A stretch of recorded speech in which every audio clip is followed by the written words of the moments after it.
I transmigrated as a minor eunuch serving a tyrant. The system told me that if I could just survive until the grand finale, I could go home with a $100 million prize. So, I resolved to act like a mute. The tyrant asked, "What do you think of this dancer, my dear minister?" I kept my head down and remained silent, but inside, I was screaming frantically, "Bro, that's an assassin. The dagger hidden in his sleeve is longer than my lifespan, and your belt is loose. Your red underwear is showing." The next second, the tyrant kicked the dancer away and casually pulled up his pants. "You indeed have a sharp eye, my dear minister. Reward him with 1,000 taels of gold." My mind was filled with question marks. Only later did I find out that this freaking tyrant could read minds. My name is Chen Gou. True to my name, my lifelong pursuit is just one word: survive. 1 second, I was eating instant noodles in my rented room. The next second, I transmigrated into a minor eunuch serving the tyrant, Xiao Mo. An electronic voice calling itself the survival system echoed in my head. Hello, host. As long as you successfully survive by the tyrant's side until the grand finale, you will receive a $100 million prize and return to your original world. Friendly reminder: the tyrant Xiao Mo is cruel and unpredictable. He has already executed 99 personal eunuchs. You are the 100th. My vision went black, and I almost died on the spot. A $100 million prize is indeed tempting, but I need to be alive to spend it. In order to survive, I set 3 iron rules for myself. 1. Speak less. 2. Do less. 3. Be invisible. I firmly believed that as long as I kept a low profile, the tyrant wouldn't notice me, and I could safely survive until the grand finale. However, on my first day on the job, I realized something was a bit off. That day, the tyrant hosted a grand banquet for his ministers in the imperial garden. After 3 rounds of drinks, a dancer with a seductive figure stepped forward. Her eyes were full of flirtatious charm, and her dance was soul-stirring, making the civil and military officials drool. She took light, graceful steps, flicked her flowing sleeves, and drifted toward Xiao Mo on the dragon throne. Standing behind Xiao Mo, I did my best to play the role of a wooden post. Xiao Mo watched with great interest, then suddenly turned his head and asked me, "Chen Gou, what do you think of this dancer?" My heart skipped a beat. Bro, is this a performance review on my very first day of work? I kept my head down, not daring to utter a single word, but inside, my mind was in absolute turmoil. Holy crap, there's something wrong with this dancer's eyes. Her murderous intent is practically overflowing. She's hiding something in her sleeve. That outline, that length, it's clearly a poison dagger. Bro, you're still watching? You're about to lose your life. And can you pay some attention to your image? Your waistband is loose, and the edge of your bright red underwear is showing. You're the emperor, for crying out loud. Even if it's your zodiac year, you shouldn't wear it like this. On the outside, I was submissive and obedient, but in my mind, I had already set up a machine gun and was firing wildly. Just as the dancer's fingertips were about to touch the edge of Xiao Mo's robe, a sudden turn of events occurred. Xiao Mo's eyes went cold, and without warning, he raised his foot and kicked the dancer squarely in the stomach, like a broken kite. She screamed and flew backward, crashing heavily onto the ground. A dagger gleaming with cold light slipped from her sleeve, clattering onto the golden floor tiles. The entire hall fell into dead silence. Everyone was stunned by this sudden turn of events. The imperial guards rushed forward and pinned the dancer down firmly. Meanwhile, Xiao Mo stood up unhurriedly from the dragon throne. Under everyone's terrified gazes, he calmly pulled up his waistband. Then he turned his head, and his deep, bottomless eyes fell gloomily upon me. "Chen Gou, your servant is here." you indeed have a keen eye. Reward him with 1,000 taels of gold." I snapped my head up. What on earth? A keen eye? What did I have a keen eye for? I didn't even dare to raise my head. Before I could react, 2 young eunuchs had already carried a chest of glittering gold and placed it right in front of me. I looked at the chest of gold, then at Xiao Mo's inscrutable face, and my mind completely collapsed. This money is too hot to handle. I felt like I wasn't receiving a reward, but rather collecting my death benefits in advance. The banquet ended on a sour note. Holding that chest of gold, which felt heavier than my life, I returned to my small side hall, completely out of my mind. I hid the gold under my bed. I tossed and turned, unable to fall asleep. What on earth does this tyrant mean? Could he actually read minds? No, that would make this world way too fantasy-like. It must be a coincidence. Yes, it has to be a coincidence. I comforted myself this way, forcing my eyes shut. Just as I was dazing off and about to fall asleep, the door to the hall was pushed open. Eunuch Li, the head eunuch by Xiao Mo's side, walked in leading 2 stunningly beautiful palace maids. "Eunuch Chen, these are rewards from His Majesty. Thank you for your hard work." Looking at the 2 bashful beauties, I was dumbfounded. Rewarding me with 2 palace maids? Brother, is there something wrong with you? I'm a eunuch. Oh, wait, that's not right. I'm a freaking woman. How am I supposed to use them? I need answers, and fast. I screamed frantically in my mind, but on my face, yet I still had to squeeze out a smile that looked worse than crying. Eunuch Li, surely this goes against the rules? Eunuch gave me a meaningful look. His Majesty said, Eunuch Chen has rendered great service, and this is well deserved. With that, he left, leaving me and the two wide-eyed beauties staring at each other. I looked at them, feeling that my life had taken a turn down a very strange path. Meanwhile, far away in the Hall of Mental Cultivation, Xiao Mo was holding a cup of tea, the corner of his mouth curving into a playful smirk. A woman.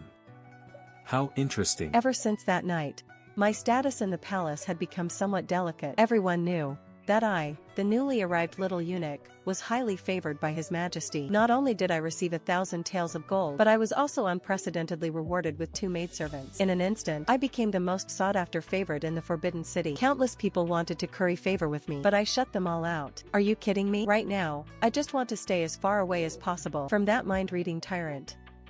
But the more I tried to hide, the more trouble found its way to me. During the morning court session today, Prime Minister Wang Defa started causing trouble again. This old man is a veteran of 3 reigns. Relying on his high position and great power, he often tripped up Xiao Mo in the past. Today, he rallied a group of censor officials again, using the excuse of ominous signs from heaven and the emperor's lack of virtue to force Xiao Mo to issue a decree of self-condemnation. I shrank behind a pillar in the hall, trying my best to minimize my presence. This old geezer is incredibly wicked. He constantly shouts about serving the country and the people, but his mind is actually full of depravity. Doesn't he just want to force Xiao Mo to share power with him? What grand ambitions. Speaking of which, this old geezer's secret stash of money is hidden remarkably well, right under that crooked-necked tree in his backyard. He buried a whopping 300,000 taels of silver. Moreover, he keeps mistresses in the eastern part of the city, housing 8 of them all at once. And every single one of them thought they were the only one. If this gets out, that fierce tigress of a wife of his will definitely skin him alive. As I enjoyed the gossip, I was frantically complaining in my head. Xiao Mo, sitting on the dragon throne, originally had a grim face. Listening to Wang Defa's impassioned speech, his fists clenched tight, but as he kept listening, his expression turned peculiar. First, he furrowed his brows, then the corners of his mouth curled up uncontrollably, and finally, he even let out a soft chuckle. The entire court of civil and military officials was bewildered. Wang Defa was especially stunned on the spot, not knowing what kind of madness had possessed the emperor. Your Majesty, what are you laughing at? We are laughing because the Prime Minister is truly dedicated to the country and its people. It is just that we wonder, since the Prime Minister is so upright and honest, why is it that under the crooked-necked tree in your backyard, there happens to be an extra 300,000 taels of silver? Hearing this, Wang Defa's face instantly turned paper white, as if he had seen a ghost. He stared at Xiao Mo, his lips trembling, unable to utter a single word. Xiao Mo gave him no room to breathe, and continued. And those 8 beautiful mistresses in the east of the city, the Prime Minister must have a hard time juggling between them every day. Surely she wouldn't mind having 8 more sisters. Your Majesty, spare my life. This subject was momentarily muddled. Tears and snot streamed down his face. Where was the arrogant clamor he had just shown when forcing the emperor's hand? Xiao Mo gave a cold snort and swept away with a flick of his sleeves. As he passed by me, his footsteps paused, and in a voice only the 2 of us could hear, he said, "That's enough. Come to the imperial study after court is dismissed." My legs went weak, and I almost fell to my knees along with the others. Oh no, now I'm completely exposed. I dragged my feet all the way to the imperial study, feeling like a prisoner about to face execution by 1,000 cuts. Xiao Mo was sitting behind his desk, reviewing memorials, without even looking up. "You're here." He put down his vermilion brush, looked up, and stared at me with a piercing gaze. "Let me ask you, what else does this servant have besides money?" A million thoughts raced through my mind. Holy crap, he really can read minds. How am I supposed to survive this? From now on, I can't even curse him in my head. And what else is under that crooked-neck tree? There's also a portrait of your father that Wang Defa stuck pins all over, cursing him every single day, wishing your father an early death and a quick reincarnation. But can I actually say that out loud? On the outside, I was breaking out in a cold sweat, but on the inside, I was already planning my escape route.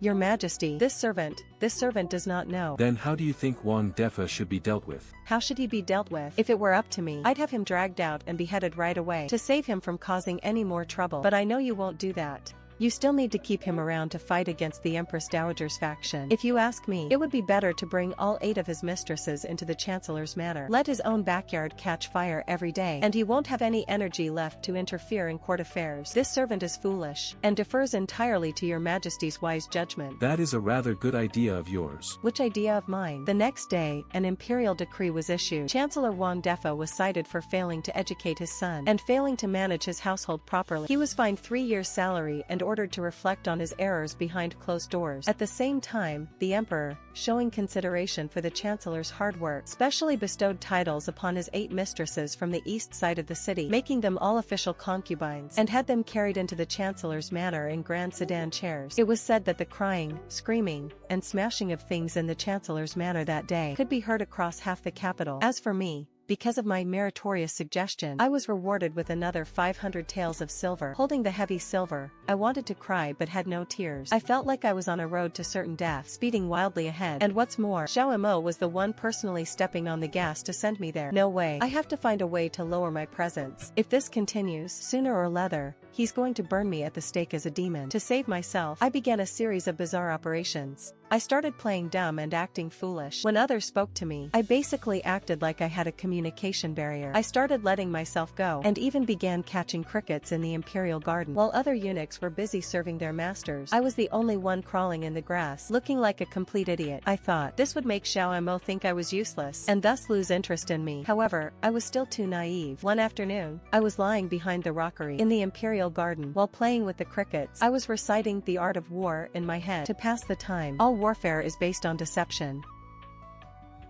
Hence, when we are able to attack, we must seem unable. When using our forces, we must seem inactive. The black one is the enemy army. The yellow one is my army. The enemy army is aggressive, while my army bides its time. Ha ha ha. This is called taking them by surprise and attacking where they are unprepared. Just as I was having a great time, a shadow loomed over my head. I looked up and met Xiao Mo's half-smiling eyes. Chen Gou, you seem to be having a lot of fun. Ha ha ha. Why, Your Majesty? What are you doing? This servant is catching crickets. Using mere crickets to represent the world situation, and play to discuss the art of war. Haha, Chen Gou, you really are a hidden talent. I was completely petrified. Brother, your ability to overthink things is just too much. I was honestly just bored. Your Majesty flatters me. I don't have that kind of ability. There is no need to be modest. We understand completely. You understand? You don't understand crap. Be our military strategist. A military strategist? I'm just a fake eunuch disguised as a man. And you want me to be a military strategist? Crazy.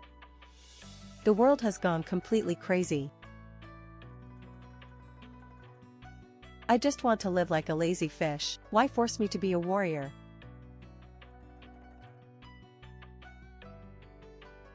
I don't even know how to ride a horse. Won't I just get hacked to death the moment I step onto the battlefield? Very good. You are already eager to share our burdens.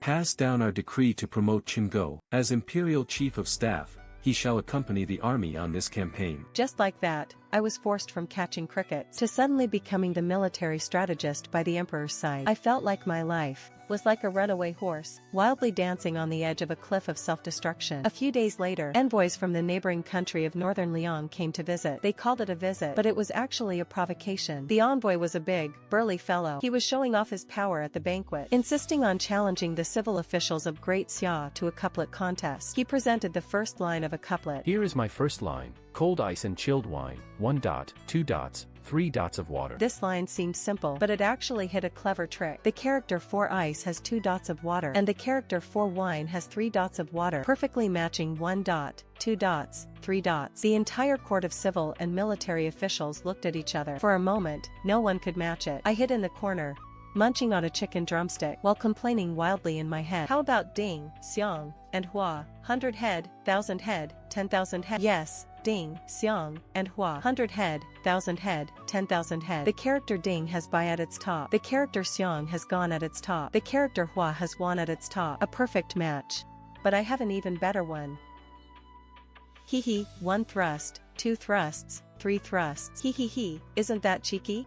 Just as I was feeling smug about my own cleverness, I suddenly heard a sound from the dragon throne. Xiao Mo cleared his throat. He raised his wine cup, took a sip, and spoke slowly. The envoy of Baoyang has come from afar. We shall also join in the fun. Ding, xiang, hua. By top, gone top, one top. The entire hall fell silent at first, and then erupted into thunderous applause. Your Majesty is wise. The Bailiang envoy's face turned green on the spot, looking like a color palette. He didn't expect the Emperor of Great Xia to be so literary and brilliant. Meanwhile, the chicken leg in my hand fell to the ground with a splat. My mind went completely blank. He actually recited the counter couplet I had in mind, and it was the decent version, too. Ah, thank goodness, he didn't recite that dirty version. Otherwise, I would have died of embarrassment on the spot today. Actually, there is another counter couplet, but it is somewhat unrefined, so we will not make a fool of ourselves here. After saying this, he deliberately glanced over in my direction. In an instant, I felt as if a bolt of lightning had struck the crown of my head. I'm doomed. I feel like in front of this pervert, I have been completely stripped bare. After the banquet ended, Xiao Mo called me to his side. He looked at me, smiling like a sly fox that had just stolen some treats. Military advisor, how do you think we performed today? What could I say? I could only squeeze out a stiff smile. Your Majesty's literary talent is unmatched. This servant prostrates himself in absolute admiration. Admiration, my foot. You voyeuristic pervert. Then, that somewhat unrefined counter couplet of ours. Did you still like it, military counselor? I really wished I could find a hole in the ground to crawl into. In the end, I still couldn't escape the fate of marching out with the army.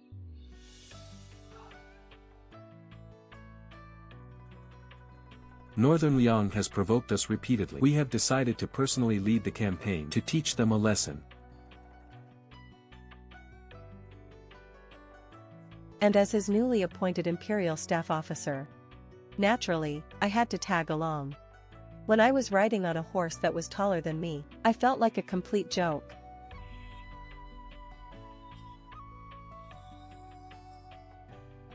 The Grand Army set out, marching in a majestic torrent. I rode beside him, feeling like I could fall off the horse's back at any moment. Ah, help me, I'm afraid of heights. Why is this horse jolting so much? My internal organs are about to be shaken out. If I had known it would be like this, I shouldn't have gotten involved in this mess. Now I'm truly stuck between a rock and a hard place. I suspected he had eyes in the back of his head, because he always managed, just as I was about to fall off, to slow down at the perfect moment. Finally, the army arrived at the border. The two armies faced off, and war was on the verge of breaking out. Seeing a real battlefield for the first time, my legs went completely weak with fear. I can't take it. I'm faint. Seeing a real battlefield for the first time, my legs went completely weak with fear. They are fighting so fiercely. I'd better find a place to hide first. This scene is too intense. I need to watch some Pleasant Goat and Big Wolf to cleanse my eyes. To ease the fear in my heart, I began to frantically play the Great Compassion mantra in my head. Over and over again, I closed my eyes, my lips moving silently. Xiao Mo, who was riding next to me, suddenly felt a sharp pain in his head. He looked at me with a frown.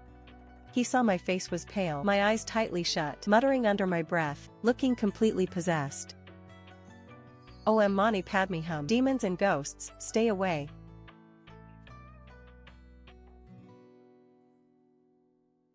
He took a deep breath, suppressing the irritation in his heart. He felt that whatever I was chanting, it certainly wasn't anything good. After returning to the camp, he began to think this was a long-lost form of witchcraft, specifically used to curse the enemy. The more he thought about it, the more likely it seemed. So, on the eve of the battle between the two armies, Xiao Mo summoned me to his tent. Is military advisor Chen here? Here. I answered weakly. Tomorrow, you do not need to go to the front lines to kill the enemy. My eyes lit up at his words. Great. I don't have to go to the battlefield. I can just hide safely in the rear. You only need to pray for our soldiers in the rear. Xiao Mo said with a serious expression. Pray? I was stunned. Pray for what? I only know how to chant the Great Compassion mantra. Just like what you did on the battlefield today. I got it. He was treating me as a lucky charm. Fine, a lucky charm is fine. It's better than being cannon fodder. The next day, the great battle broke out. The battle cries shook the heavens. I was placed on a high platform in the rear, with an incense altar and offerings set up in front of me, making it look like some shamanic ritual. I had no choice but to brace myself, sit cross-legged, close my eyes, and begin my work for the day. Xiao Mo stood beside me, listening to the mantra looping on repeat in my mind. He felt that this mantra contained a mysterious power. So, with a wave of his hand, he ordered the soldiers around him, "All soldiers, hear my command. Chant Om Mani Padme Hum," along with military advisor Chen. Thus, an extremely bizarre scene appeared on the battlefield. The soldiers of Great Xia, while brandishing their swords, shouted Om Mani Padme Hum at the top of their lungs. That momentum was even more terrifying than the enemies. The soldiers of Northern Liang were completely dumbfounded. They had never seen this style of fighting before. In an instant, their morale fell into utter chaos. The Great Xia army was unstoppable, breaking through the enemy's defensive line in one fell swoop. After the battle was over, I was surrounded by a group of burly generals. The way they looked at me was full of awe and admiration. Ha ha ha, Military Counselor Chen, you are truly a godsend. That chant of yours was just too powerful. Chanting it made my whole body surge with strength. I only chanted it because my legs were shaking from fear, just to give myself some courage. Just like that, my prestige in the army inexplicably skyrocketed, and I was revered by the soldiers as the divine envoy. I felt like I was drifting further and further away from my goal of just surviving. That night, the enemy launched a night raid. I was fast asleep and half-dazed when I suddenly heard a commotion outside. I jolted awake and scrambled out of bed. Ah. Oh crap, an enemy night raid? Where is Xiao Mo? He didn't get killed, did he? I quietly poked my head out to look.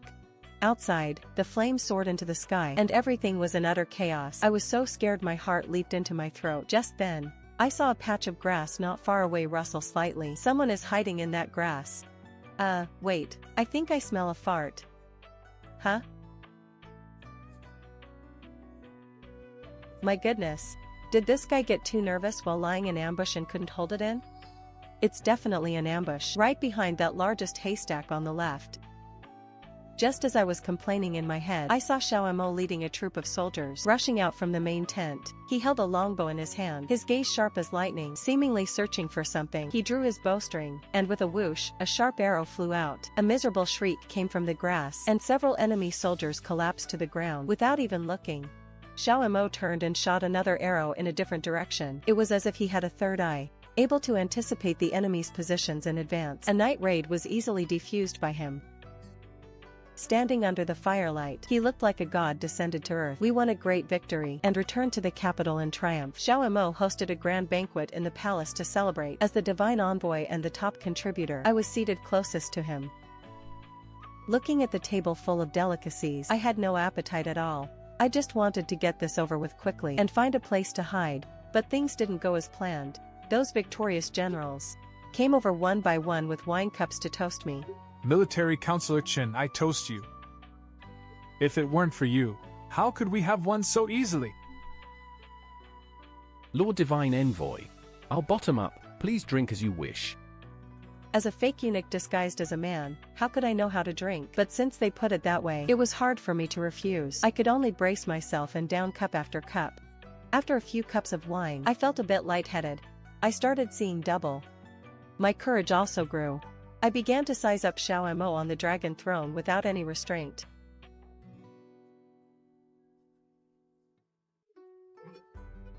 This emperor is really good looking. Ah. Sharp eyebrows and starry eyes, a high-bridged nose.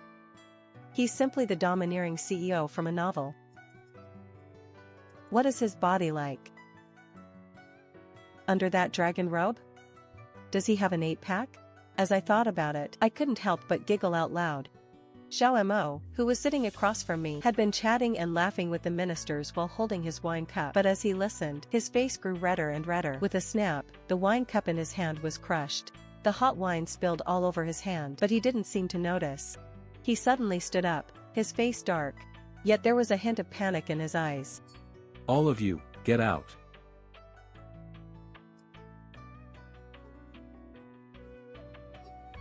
He roared, scaring everyone in the hall into silence. No one knew what had happened. But seeing the emperor's state, no one dared to stay a moment longer. They all took their leave one after another. Very soon, only he and I were left in the vast palace. Oh, and also, those highly inappropriate, dirty thoughts in my head. Now that everyone's gone, it's the perfect time for me to do some bad things. Ha ha ha. I stood up, swaying unsteadily, wanting to walk over to him, but my legs gave way, everything went black, and I lost consciousness completely.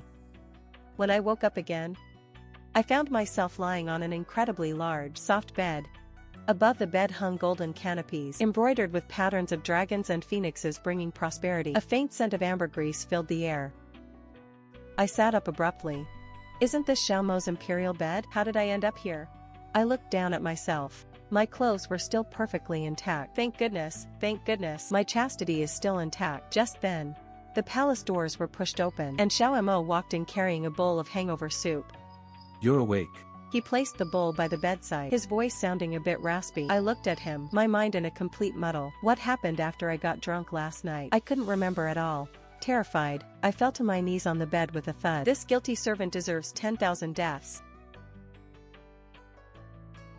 This guilty servant did not mean to offend your majesty. I drank too much and my mind wasn't clear. Please show mercy, your majesty. I really didn't mean to disturb the imperial presence. Panicking like this, it really makes me look guilty. This guilty servant has an 80-year-old mother above, a 3-year-old child below, and a whole nest of younger siblings waiting to be fed in between. If this servant is beheaded today, how will they survive? Xiao Mo just looked at me quietly. He didn't say a word, his gaze as tangled and complex as a ball of yarn. Once I had mostly finished crying, he finally spoke slowly. Chen Gou, do you know how the crime of deceiving the emperor is punished? Your Majesty. Actually, I am a man. I figured, if he knew I was a man, and still harbored improper thoughts about him, he would definitely find it disgusting. Perhaps, in a fit of anger, he would kick me out of the palace. That way, not only could I save my life, but I could also successfully complete my mission. However, I saw him smile. His smile was as warm as a spring breeze, yet carried a hint of understanding and indulgence. We have known for a long time that you are a woman. My brain completely short-circuited. How did you know?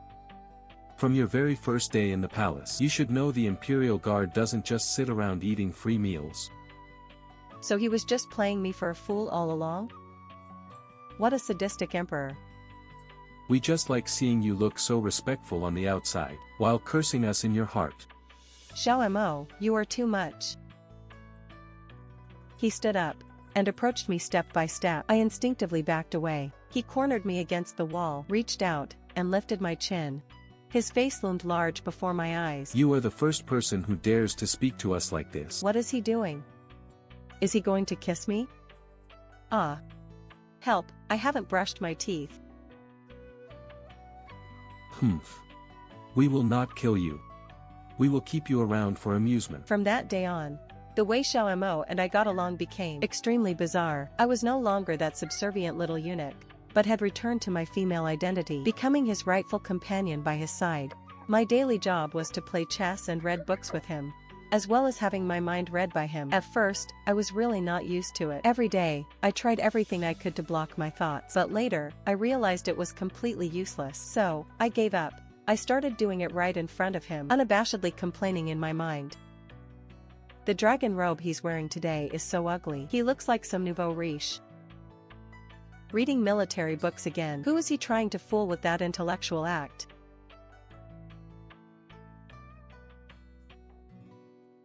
Frowning while reviewing memorials. Is he constipated?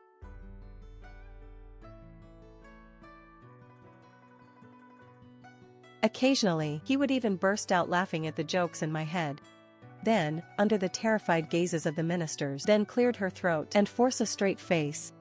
After spending so much time together, I realized Xiao Mo wasn't actually as tyrannical as the rumors claimed. He grew up amidst conspiracies and schemes. His father didn't care for him, his mother didn't love him, and his brothers all saw him as a thorn in their side. He was able to take the throne entirely by fighting his way up, step by step, so he trusted no one, and could only use coldness to disguise himself. Sigh, staying up late to review memorials again. He doesn't even know how to take care of his body. Look at the dark circles under his eyes. He looks just like a giant panda. I really want to stew some chicken soup to nourish him. Xiao Mo's brush paused slightly as he reviewed the memorials. He looked up at me with a tenderness in his eyes that I couldn't understand. Chen Gou, come here and grind the ink for us. I pouted. and walked over reluctantly. Just as I picked up the ink stick, he suddenly grabbed my hand. What is he doing? Trying to take advantage of me again? But he merely placed my hand against his cheek. I am tired. At that moment, my heart softened inexplicably. Just as the atmosphere was getting a bit romantic, the voice announcing the Empress Dowager's arrival suddenly came from outside the hall. My heart skipped a beat. Why is that old witch here? The Empress Dowager was not Xiao Mo's birth mother, but rather his legal mother. Back then, to help her own son ascend the throne, she spared no cruel means against Xiao Mo. After Xiao Mo ascended the throne, she was honored as the Empress Dowager, but her actual power had already been stripped away. She had been behaving herself all these years. Why did she suddenly show up today? Emperor, who is this temptress by your side? Empress Mother, she is my person. Ha ha ha, your person? A temptress of unknown origin dares to disrupt the palace. Guards, come here. Who dares? Emperor, for the sake of a temptress, you won't even listen to my words anymore. I have truly doted on you in vain. Since the Emperor refuses to deal with her, then I shall deal with her on your behalf. This woman misleads the public with her evil words. According to palace rules, she should be sentenced to death. Drink this, and I can leave your body intact. What era is this anyway? Still playing the poison wine trick? Empress Mother, what are you doing? I am helping you clean house. Do not let this temptress blind your eyes. Relax, relax. There's something wrong with this wine. I can smell it. I might as well take this opportunity to see what this old witch is really up to. I downed the wine in the cup. The Empress Dowager and the maids and older servants around her were all dumbfounded. I put down the wine cup and then performed a set of military physical training punches. The Empress Dowager shrieked in terror and fell flat on her but on the floor. The Empress Dowager was scared out of her wits and ran away, scrambling on all fours. And so, the farce came to an end. Once everyone had left, Xiao Mo finally walked over to me and pulled me into his arms. You scared me to death. But aren't I perfectly fine? How did you know the wine wasn't poison? Haha, I smelled it. My nose is very sharp. Actually, in my mind, heard the inner complaints of the maid serving the wine. The Empress Dowager is way too stingy, making me scare people with fake poisoned wine. She couldn't even bear to part with a bottle of real arsenic. Chen Gou, just how many secrets do you have? Take a guess. Only later did I find out that Xiao Mo had long since ordered someone to swap that cup of wine. He knew the Empress Dowager would come looking for trouble, so he made preparations in advance. As long as I remained by Xiao Mo's side, danger would continuously find its way to us. Instead of taking hits passively, it was better to take the initiative. I wanted to help Xiao Mo, whether it was the Empress Dowager or those old foxes in the imperial court. I wanted to make him a ruler who could truly sleep without worries. So, I took the initiative to volunteer to Xiao Mo, asking to deal with the Empress Dowager's faction. Xiao Mo looked at me, his eyes filled with worry. The Empress Dowager has many allies. It is too dangerous for you to go alone. Don't worry, I have a secret weapon. My secret weapon was him. An emperor who can read minds is simply the ultimate cheat code for palace intrigue. Once I finish cleaning up this bunch of monsters and demons and return, I am definitely going to sleep with the emperor. A promise is a promise. Just as I was thinking this with fierce determination, I saw Xiao Mo's ears turn red at a speed visible to the naked eye. Go and return quickly. The process of dealing with the Empress Dowager's faction went much smoother than I had imagined. After all, I had a full map hack on my side. I didn't even need to show my face. I only needed to stand beside Xiao Mo and run through these people's little secrets in my mind. The next day, these people, for all kinds of bizarre reasons, would either be demoted or arrested. In less than half a month, the Empress Dowager was completely stripped of power, becoming a leader with no followers. She was confined to her own palace and could no longer stir up any trouble. The Great Xiao dynasty ushered in a period of peace and prosperity. And I had finally completed my mission. Ding! Congratulations to the host for successfully reaching the grand finale. The 100 million bonus has been credited to your account. Would you like to return to your original world? The system's voice rang in my mind. I looked at the man in front of me, who was currently cooking a meal for me, and suddenly felt a pang of reluctance to leave. During this period of time, he had dismissed almost all the servants and did everything himself. He said he didn't want anyone else disturbing our world for two. I looked at him and suddenly felt that the 100 million bonus didn't seem so appealing anymore. If I left, would he turn back into that lonely, cold tyrant? What are you thinking about? Xiao Mo held a plate of unevenly shredded potatoes and walked over to me. Your cooking skills are really terrible. Actually, in my heart, I want to stay and keep you company. Xiao Mo's body suddenly stiffened. The plate in his hand fell to the ground with a clatter, and the shredded potatoes scattered all over the floor. But he ignored it completely, only staring at me intently, his eyes filled with unbelievable ecstasy. Are you telling the truth? What's true or false? I was startled by his intense reaction. What you were just thinking in your heart. My face flushed red. Why is this guy eavesdropping on my thoughts again? I turned around to ignore him, but he hugged me from behind. Don't go. Stay and be my empress. Okay.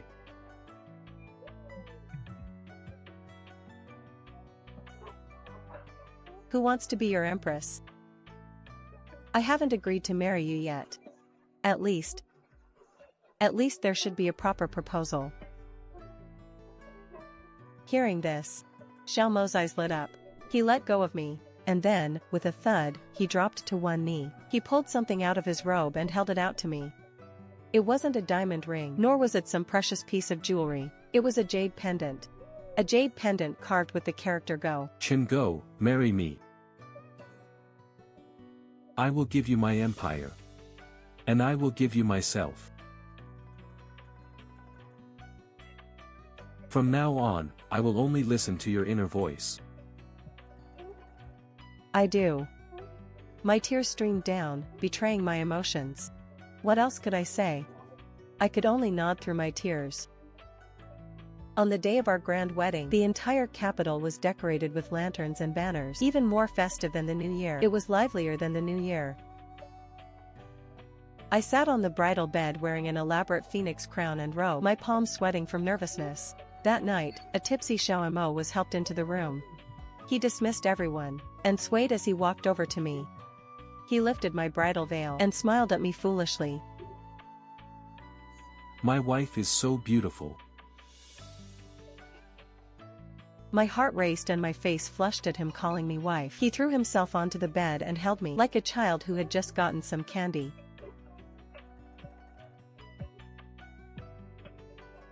All right, go to sleep now. My beloved minister wants to rest. I'm afraid that won't do. I can hear you. My social death will never end.